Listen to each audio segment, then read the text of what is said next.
Bienvenue à vous et merci d'être toujours avec nous sur TV5 Monde pour ce tour du monde de la francophonie. Et après Cayenne, vous aviez normalement rendez-vous en Guadeloupe. Je vous rassure, vous y serez dans un instant avec Lise Dolmar et Michel Reynette de Guadeloupe Première.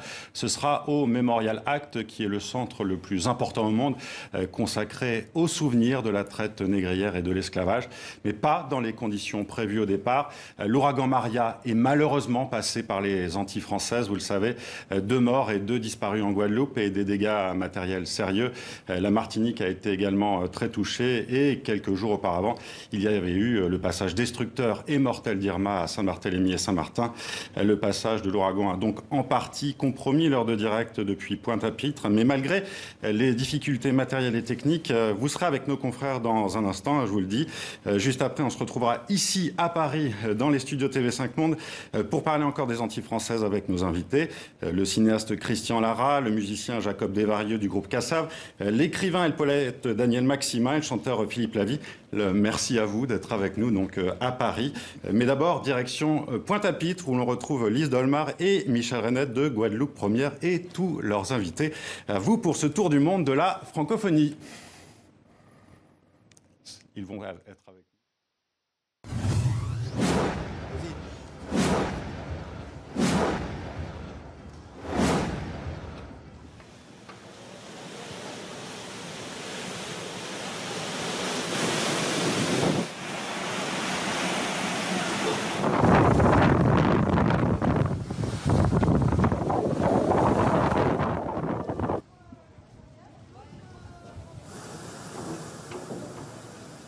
Maria, Irma, 2 sacrés phénomènes qui ont soufflé de toute leur force quasi surnaturelle sur notre région Caraïbe. La Guadeloupe n'a pas été épargnée, comme vous le savez.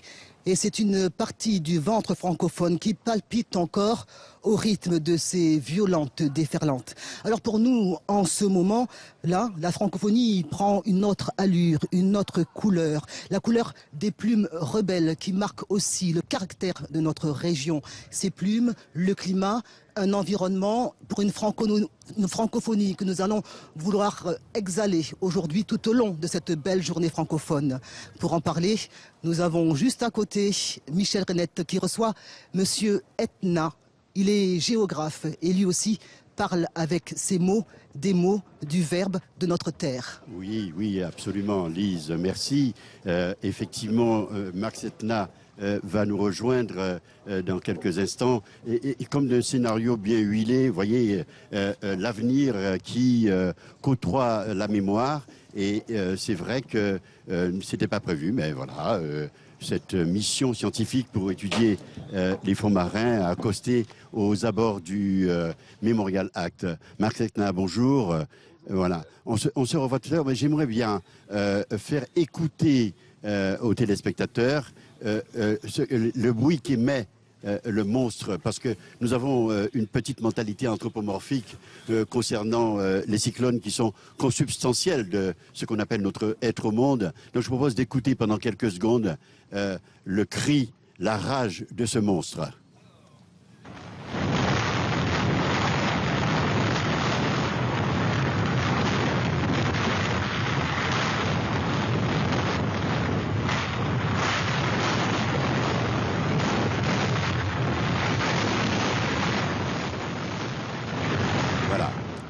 Je vais, de ce point de vue, très abusivement citer et dévoyer même le mot d'Aimé Césaire qui disait « J'habite une version absurdement ratée du paradis et c'est parfois pire qu'un enfer ». C'est abusif, ce n'est pas du tout pour cela qu'il l'a dit, mais c'est un peu vrai, n'est-ce pas, Max Etna? Complètement. Aimé Césaire a aussi dit « On ne fait rien quand on a la géographie contre soi ». Et en l'occurrence, c'est le cas par ces temps cycloniques multiples et variés qui nous ramènent effectivement à une géographie environnementale, à un ancrage tellurique, volcanique, un positionnement tropical qui fait que la Guadeloupe se trouve être davantage un enfer qu'un paradis. Même si, n'oublions pas, le bonheur est aussi dans nos îles. Alors, les paramètres qui font que nous connaissons, nous sommes souvent lié à cette conjoncture de frayeur, de panique, c'est que aujourd'hui, comme hier d'ailleurs, puisque l'histoire en témoigne, eh bien, ce petit cul-de-sac marin que nous avons en face de nous a été le théâtre de drames, notamment en 1928, lorsque le cyclone, à travers un raz-de-marée et une surcote marine due à la marée de tempête, a donc provoqué quelque chose comme 1200 morts dans notre archipel. Oui. Alors, il est vrai que Césaire a parfaitement raison. Et du reste, il avait aussi, que je me souvienne, employé le terme de peuple volcan pour qualifier ses homologues de la Martinique. Eh bien, nous, ici, nous sommes également servis et nous avons justement à intégrer ce déterminisme géographique, cet invariant, oui, pour, en quelque sorte, rester au plus près de la culture des risques. Alors, Max Etna, on a beaucoup entendu gloser sur précisément la culture du risque, la culture du cyclone, avec Irma, avec Maria, avec, on a tendance à l'oublier, José, juste avant Maria. Alors, on sait qu'il y a des hommes, on les désigne comme ça, de pays à hiver. Est-ce que nous serions des hommes des pays à cyclone?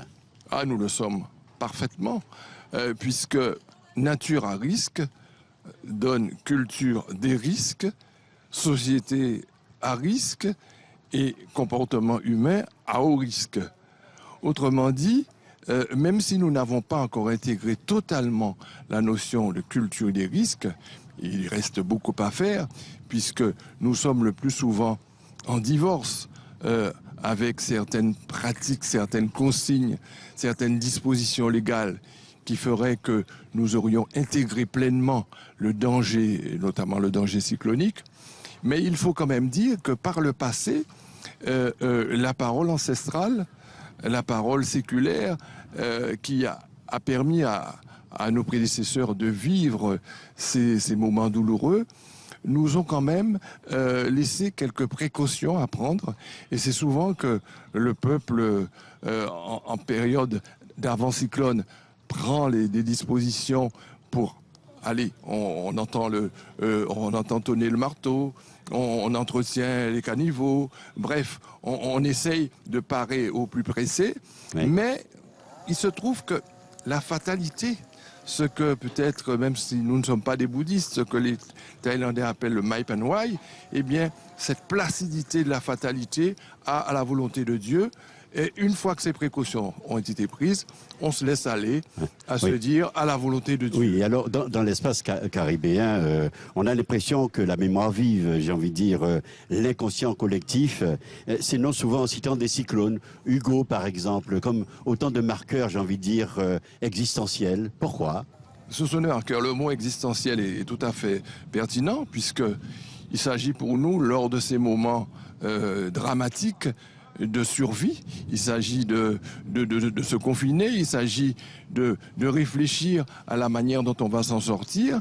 Et ce n'est pas pour rien qu'aujourd'hui, la prise de conscience est vraiment quasiment totale pour justement trouver les parades, essayer de déterminer et des plans au sec, et à déterminer, si vous voulez, des parades liées à la prévention, oui, aux précautions à prendre en termes de préconisation des autorités publiques, pour faire en sorte que nos terres à volcan, nos terres à cyclone, nos terres à séisme constituent un élément fort de notre identité. Et de notre créolité. Et de notre créolité. C'est-à-dire que nous ressemblons beaucoup finalement à ces phénomènes climatiques, n'est-ce pas? Ah oui, puisque très souvent, comme on dit en créole, notre pays se retrouve en bouleverse.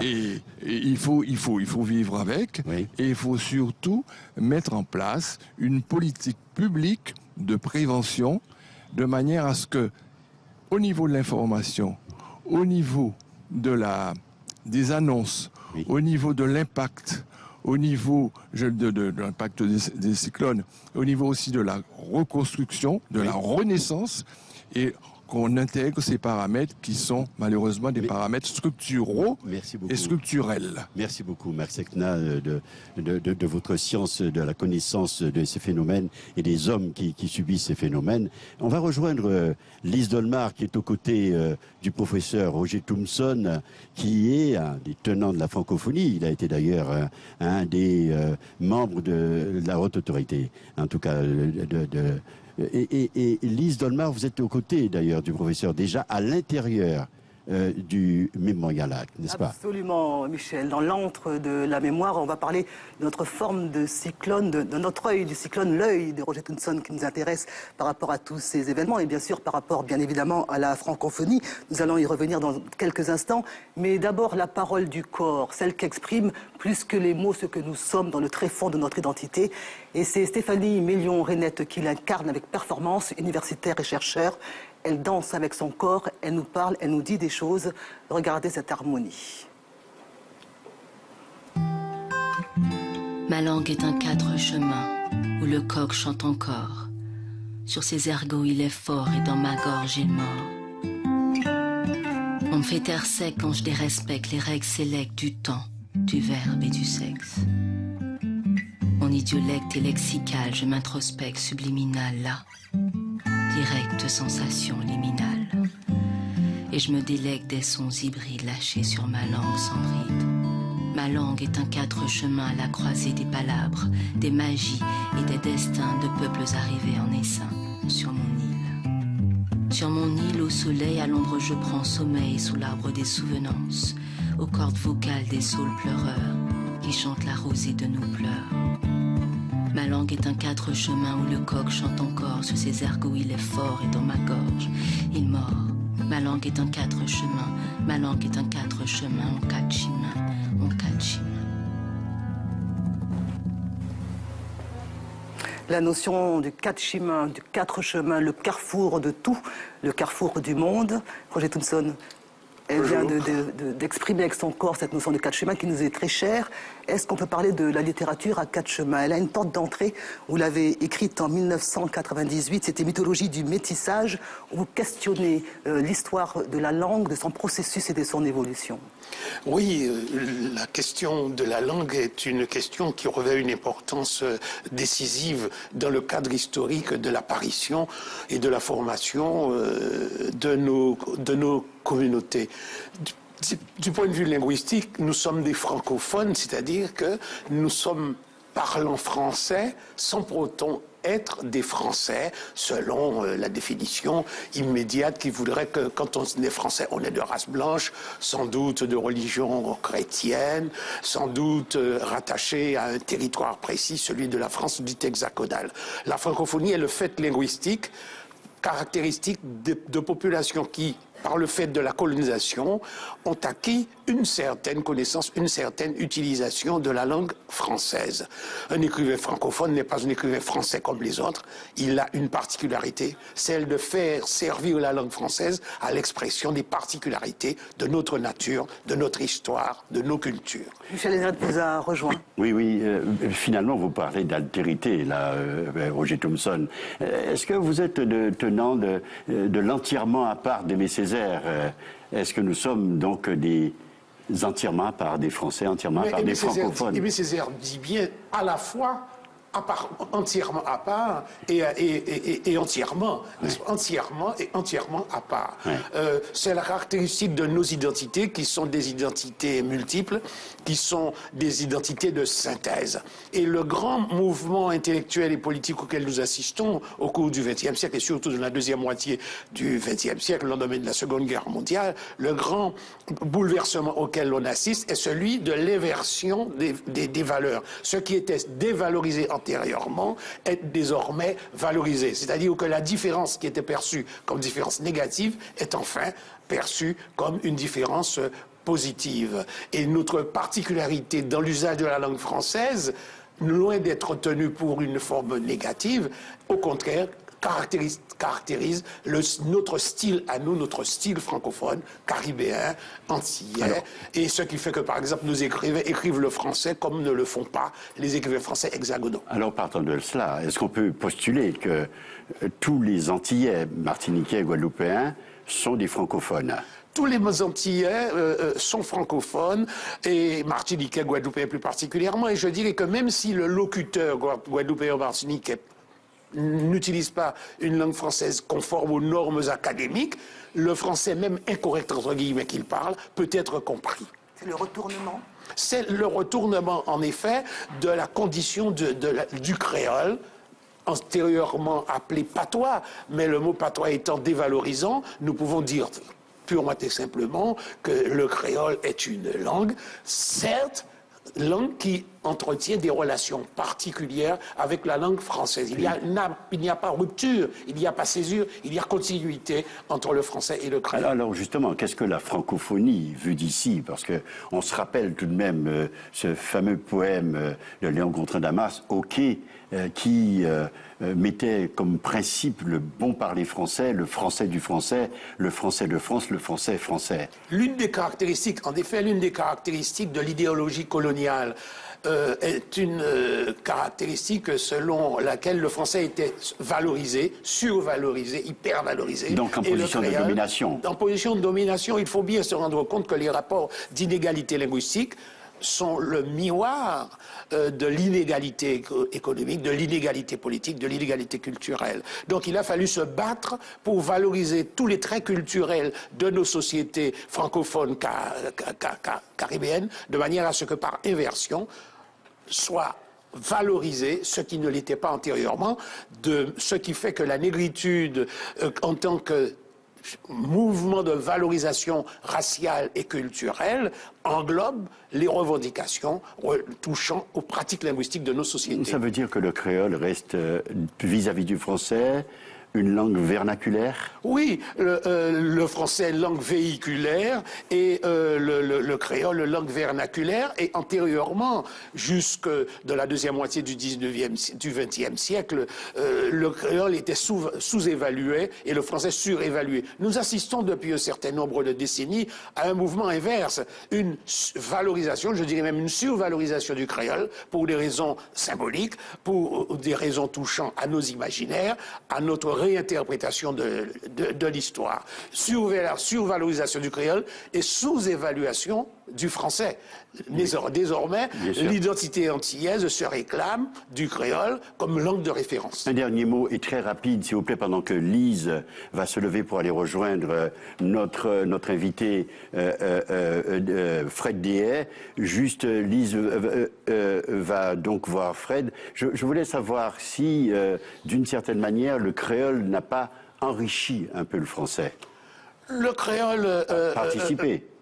On peut le dire, ceci à l'échelle de nos créations culturelles et plus particulièrement de nos créations littéraires.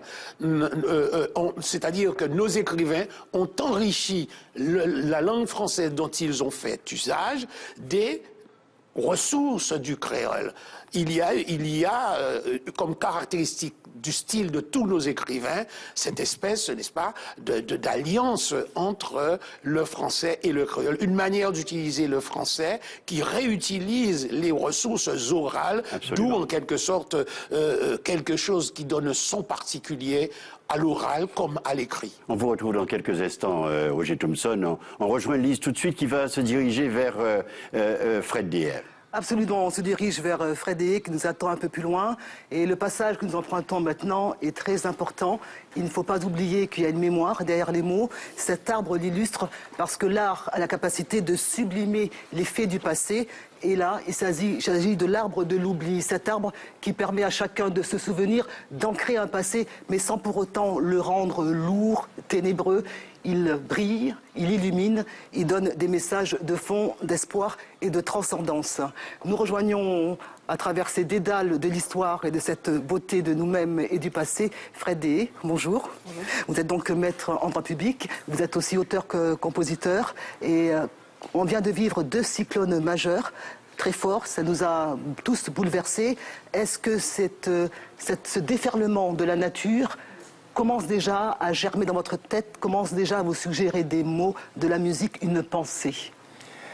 Oui, comme beaucoup de musiciens, beaucoup d'écrivains, beaucoup d'artistes, de peintres, forcément, le déferlement de cette puissance sur nos îles forcément touche. Mais ce qui touche davantage, c'est moins la nature que la réaction des hommes. C'est le fait que c'est un moment de solidarité, c'est un moment de peur partagée, c'est un moment de communion et c'est un moment où on va se mettre à suer ensemble pour Saint-Martin, pour la Dominique et pour nous-mêmes. Et ça, c'est un moment qui est intéressant et qui provoque toujours des réactions artistiques. Et je suis à peu près sûr que dans les prochains mois, il va y avoir des peintres ou des poètes ou des musiciens qui vont chanter ce moment-là. Ça fait germer les pensées et la créativité. Oui. Michel Reynette, que l'on retrouve. Oui, absolument. Merci beaucoup Lise, merci beaucoup Fred Deshayes, qu'on retrouve dans quelques instants. Nous avons parlé, nous avons effleuré tout à l'heure cette diglossie, cette compétition presque de temps en temps entre le créole et le français. Je propose de découvrir comment elle se matérialise dans la vie. Alex Robet nous en parle.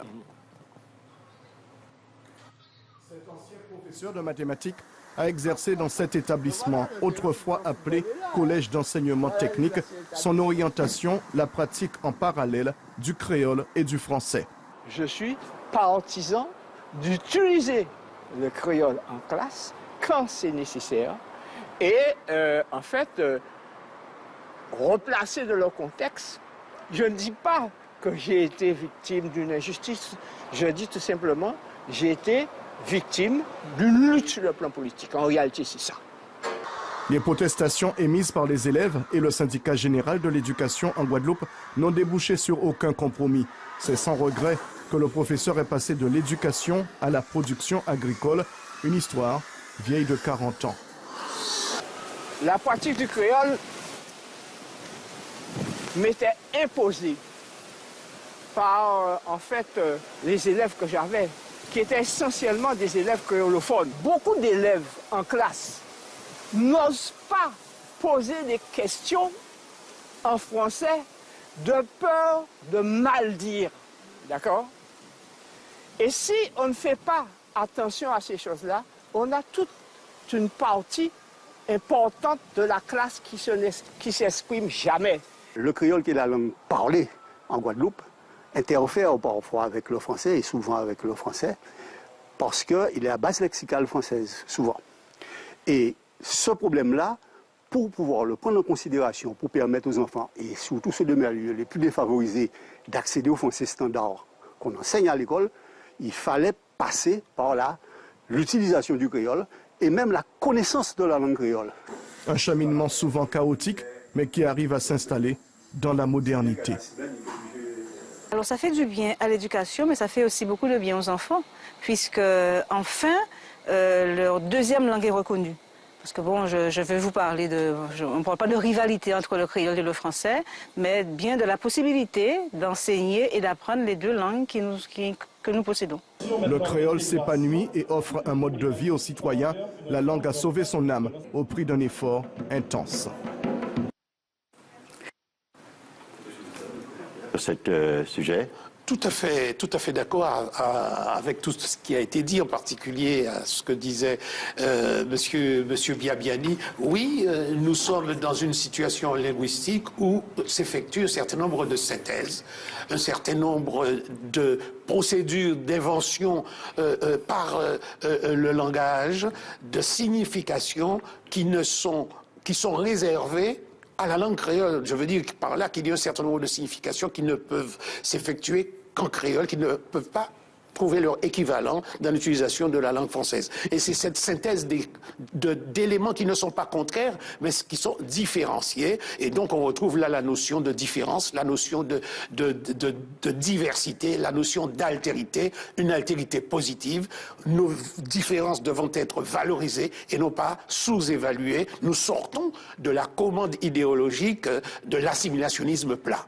Oui, alors un dernier mot tout de même. On va vous quitter malheureusement parce qu'on vous écouterait pendant très longtemps. Vous êtes professeur émérite, vous avez dirigé l'UFR Lettres, vous avez été membre du Haut Comité, du Haut Conseil à la francophonie. Oui, oui. Vous avez reçu le prix Casa de América. Vous êtes le défenseur de la langue française. En même temps, vous adorez le salsa, le jazz américain. Comment la francophonie parle à l'homme et comment elle parle au professeur? Et surtout, est-ce que vous la défendez, cette francophonie, dans cet espace où les anglophones et les hispanophones sont majoritaires? Les hispanophones et les anglophones sont majoritaires, certes, mais ce qui retient notre attention, c'est l'unité culturelle, l'unité identitaire de toutes les Caraïbes, de toutes nos Caraïbes.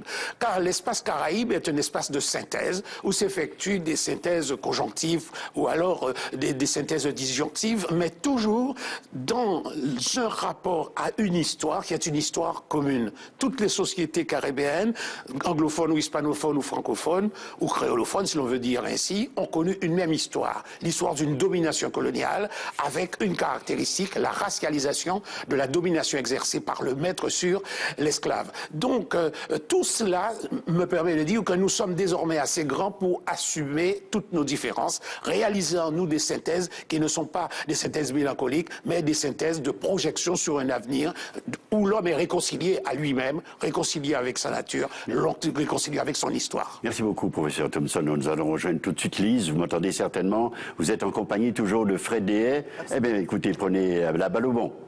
C'est le cas de le dire. On a bien entendu ces propos émis par Roger Thompson. Comment vous pouvez prolonger cette pensée à rebond? Dans le reportage que nous avons vu tout à l'heure, il était question de peur de mal dire. Est-ce que mal dire, c'est dire toutefois, quand même? Mal dire, c'est dire, mais mal dire dans le contexte francophone, c'est pas mal dire dans les autres contextes. Vous voyez, c'est un peu, on ressemble toujours à son colonisateur. Les Français rient quand il y a des fautes de français. Et donc, le créole a peur de parler mal français. Vous remarquerez que quand vous êtes dans un pays anglophone ou hispanophone, quand vous faites des fautes, personne ne rit. Mais chez nous, nous avons hérité de ça. Et donc, nous rions de celui qui parle mal français, et nous rions également de celui qui parle un créole à peu près, soit qu'il soit négropolitain, comme nous disons, soit qu'il soit purement métropolitain. Ce qui est intéressant, c'est qu'il faut mettre tout cela au service d'une pratique. La pratique, quelle est-elle? Il s'agissait d'aider des enfants à accéder à la connaissance.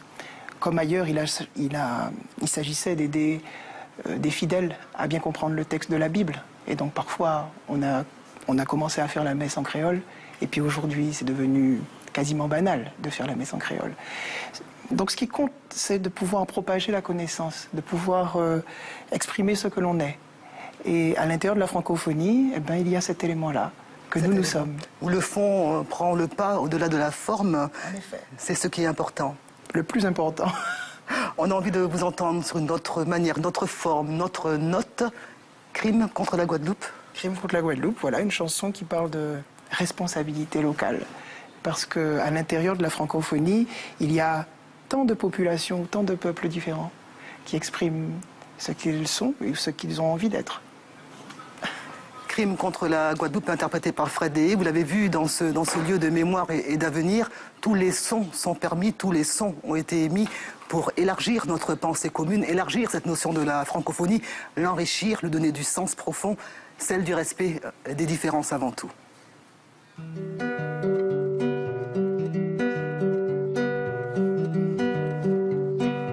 Moi-même, pas meilleur qui on dot.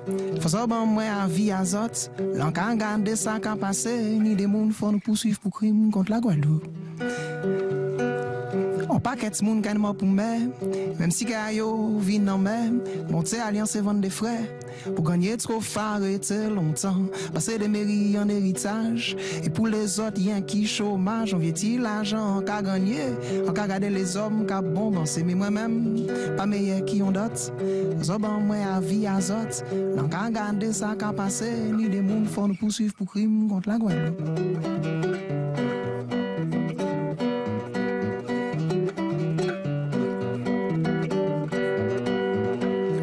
vivre qu'à une liberté, là on pas ni l'argent pour payer manger. M'en vivre égalité, les petits ça malheureux toujours malheureux. M'en vivre fraternité, ou savent bien à part qu'à nègre l'argent mettez. En garde ça et ça sérieux, ni les mouns. Politique tout nan makakri, intellectuel à signage yo kan dormi. Yon paquet moun kay nan bise, ça faille yo belle nous mêler. Histoire nous pas avancer, c'est yon qui pirate et flibistier. L'espoir qu'a mort pitié à pitié.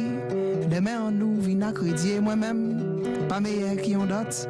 Faut ça ban moi à vie azote. L'en ka garder ça qu'a passé, ni des moun font poursuivre pour crime contre la Guadeloupe.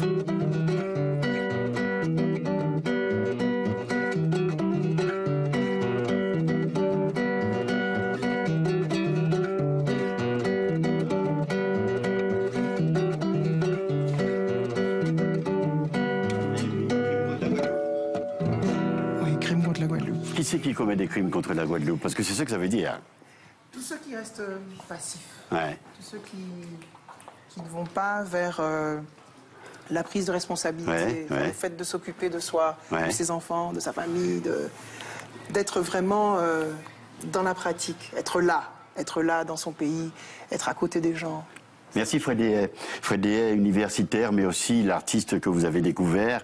Et vous avez vu comment c'est joli le créole à entendre, qui est une langue composite, qui est une langue créée par une situation historique dont nous avons largement parlé. Nous allons devoir nous quitter, n'est-ce pas? Absolument. Et saluons toute la francophonie en disant qu'il est temps de penser à tout le monde, de penser à nous, de penser à ceux qui souffrent, à Saint-Martin, à Saint-Barth, aux Saintes, à Marie-Galante, mais aussi en Guadeloupe, mais aussi dans le monde. On a entendu ce qui se passe à Mexico. Donc, merci de nous avoir suivis. C'était très agréable d'être en votre compagnie, malgré les circonstances. De la douleur et de l'espoir, et surtout ce vent de créativité qui continue de souffler dans notre région. Nous retrouvons Stéphanie Mélion-Renette avec ce bigidi. Le bigidi, c'est le sens de l'équilibre et du déséquilibre à la fois, ce qui fait que finalement, on reste encore debout. On vous dit au revoir.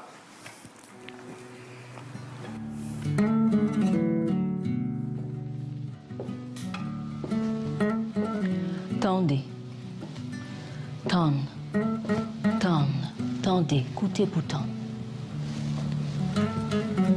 D'abord, il y a la mécanique des fluides. Embrée, le feu. L'eau pyromane qui griffe les gorges de l'escar mémoriel de l'ébène bois, ulcéré. L'eau suspendue qui désaltère nos estomacs, vos estomacs. Asséchée par la faim qui lacère au petit matin.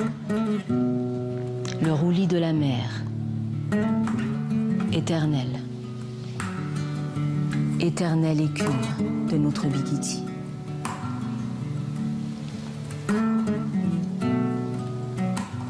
Le sang, boue, coagule, boudin, eau de boudin et daignée crasse à bout d'herbe.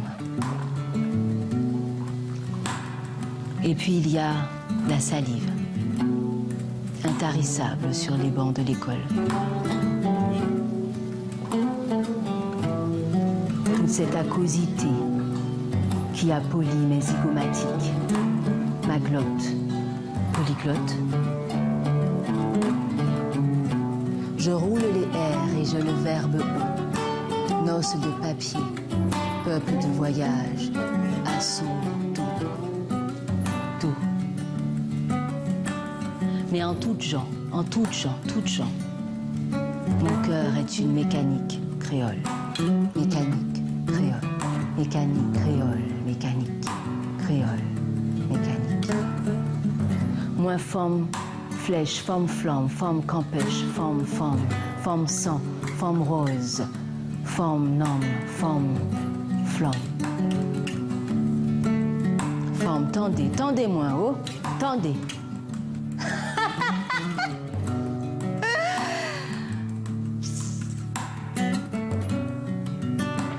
Tendez. Oui, tendez.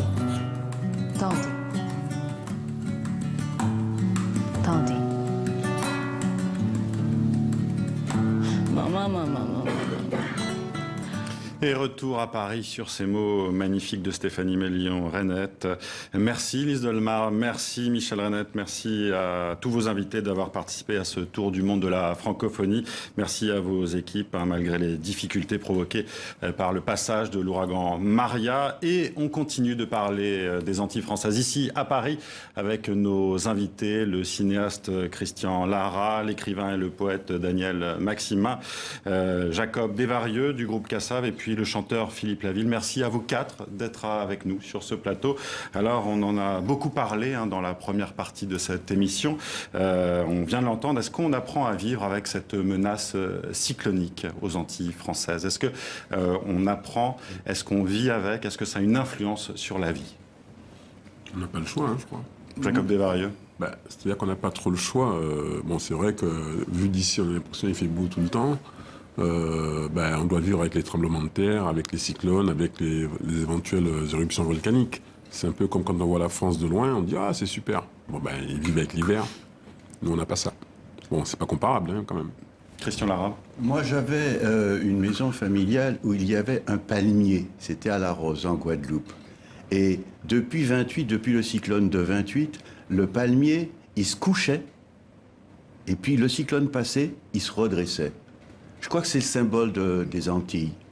On est habitué, attention, je ne dis pas qu'on est habitué à ce genre de désastre, mais on a la volonté de se redresser. Est-ce que ça a une influence aussi sur l'œuvre littéraire, au cinéma, dans les chansons? Philippe Laville, par exemple, cette menace permanente? Non. En ce qui me concerne, non. Je dirais simplement que je préfère la beauté de ces endroits-là et en parler si je peux. Vous parliez tout à l'heure, on apprend à vivre.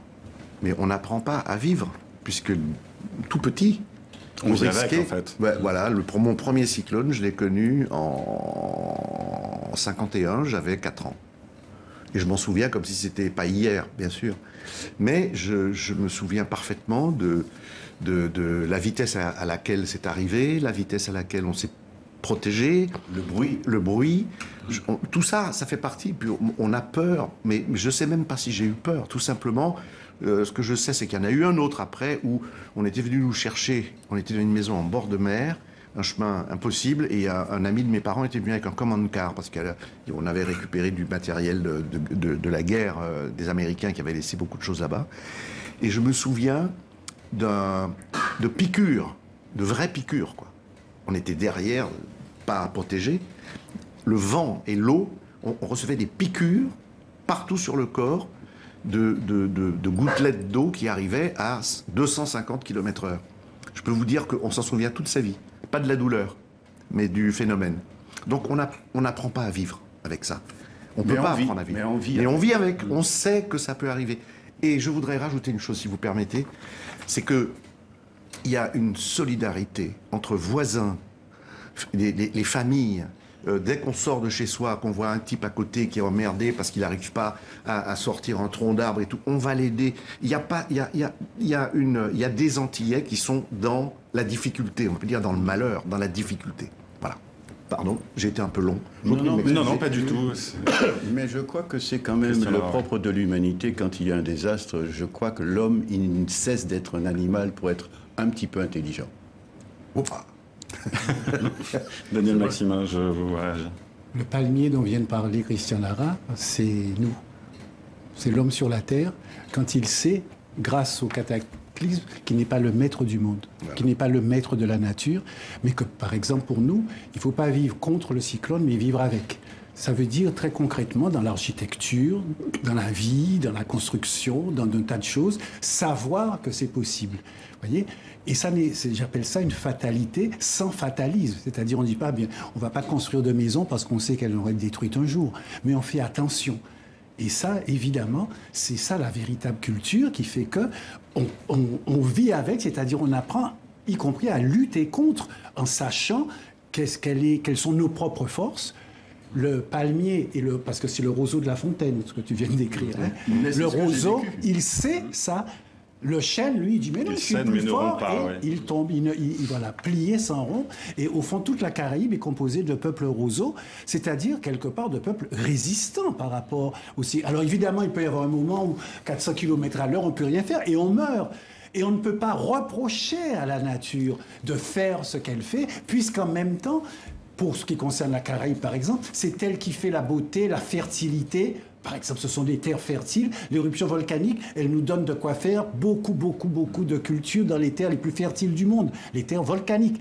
Les gens savent ça, de l'Etna, du Vésuve, donc ils habitent à côté. Et puis quand il y a l'éruption, eh bien on s'en va. Et peut-être qu'on peut mourir. Mais on ne dit pas que la terre est faite pour que l'homme soit éternellement maître de cela et que la terre obéisse à tout ce qu'il veut. Je rappelle souvent nos ancêtres amérindiens disant « Le cyclone a l'avantage de détruire ce qui n'aurait peut-être pas dû être construit ».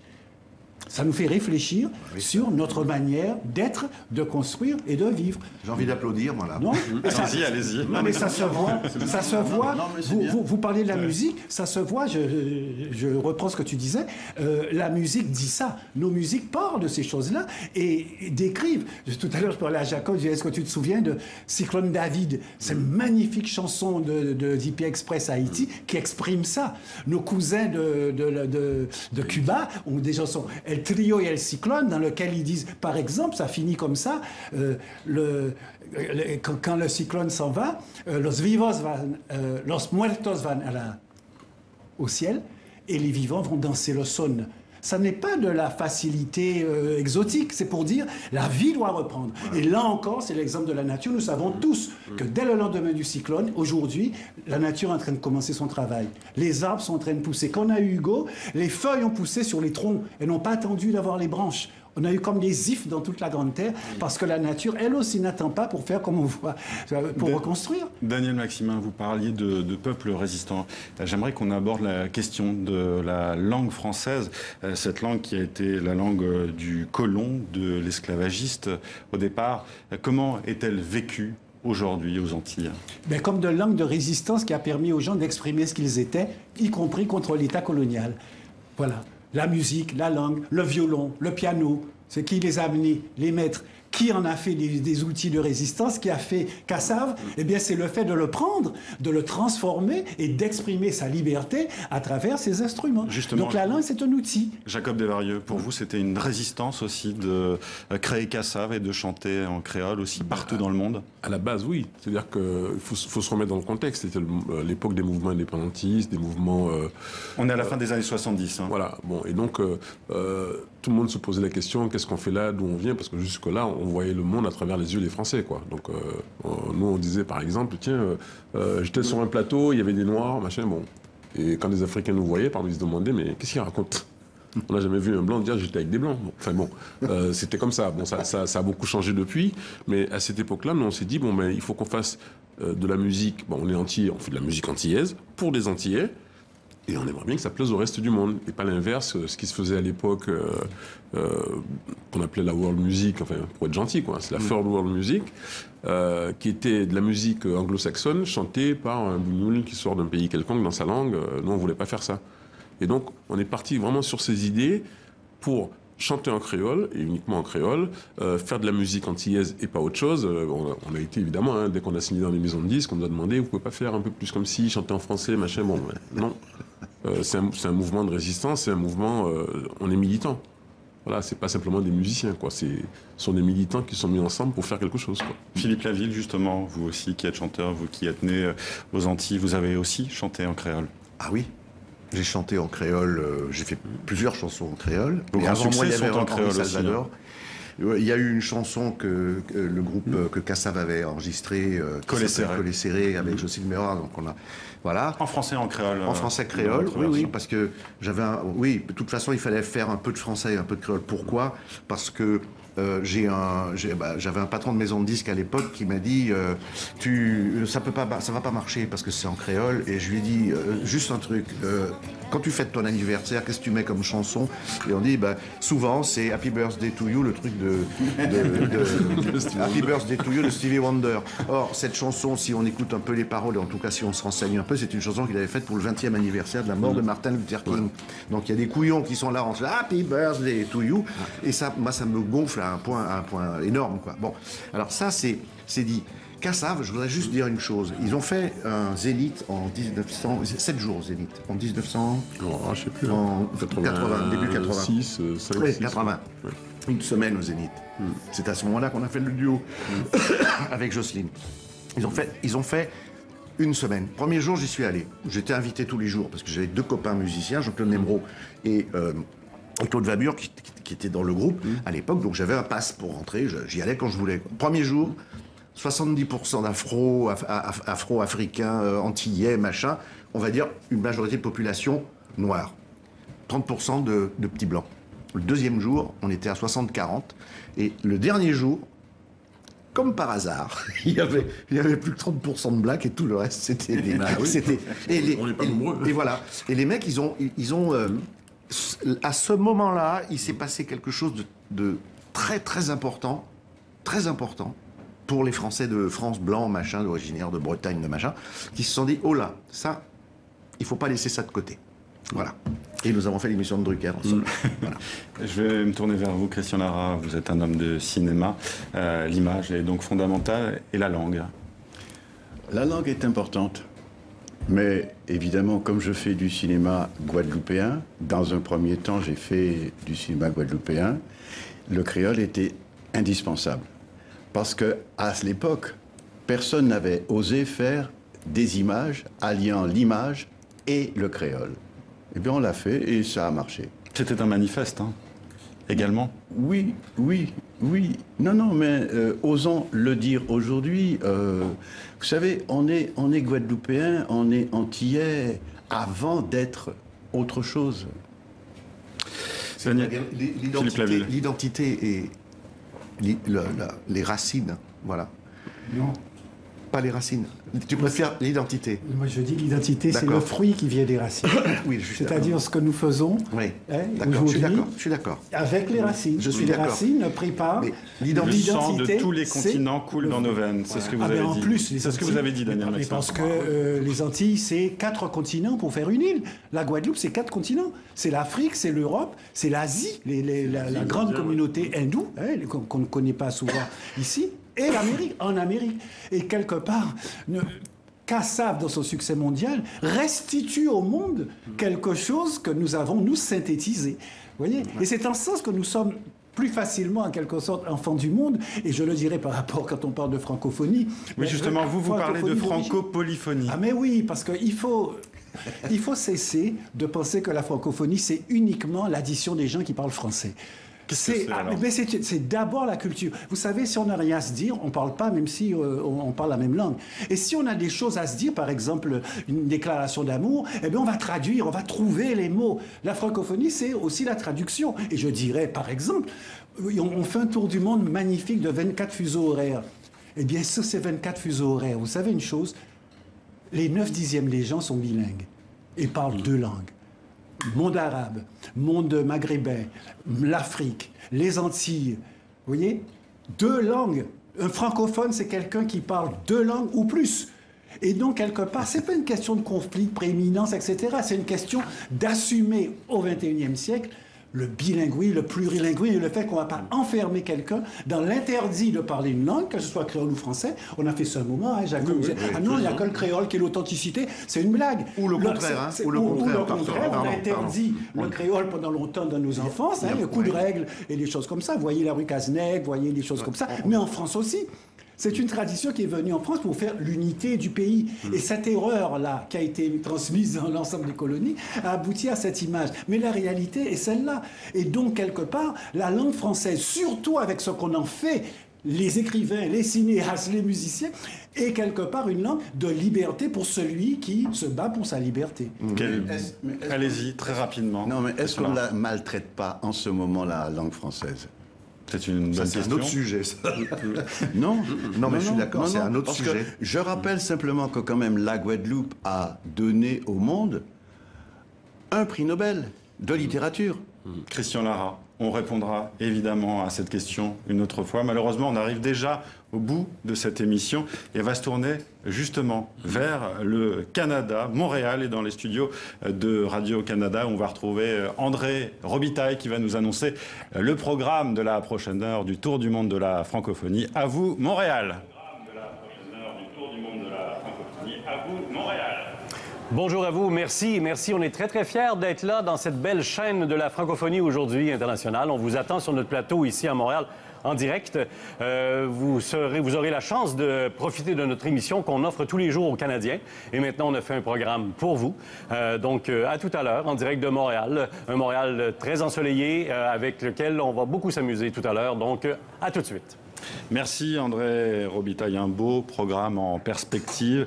Je voulais remercier nos invités qui ont déjà quitté le plateau. Merci donc à Christian Lara, Philippe Laville, Daniel Maximin, Jacob Desvarieux d'avoir été avec nous.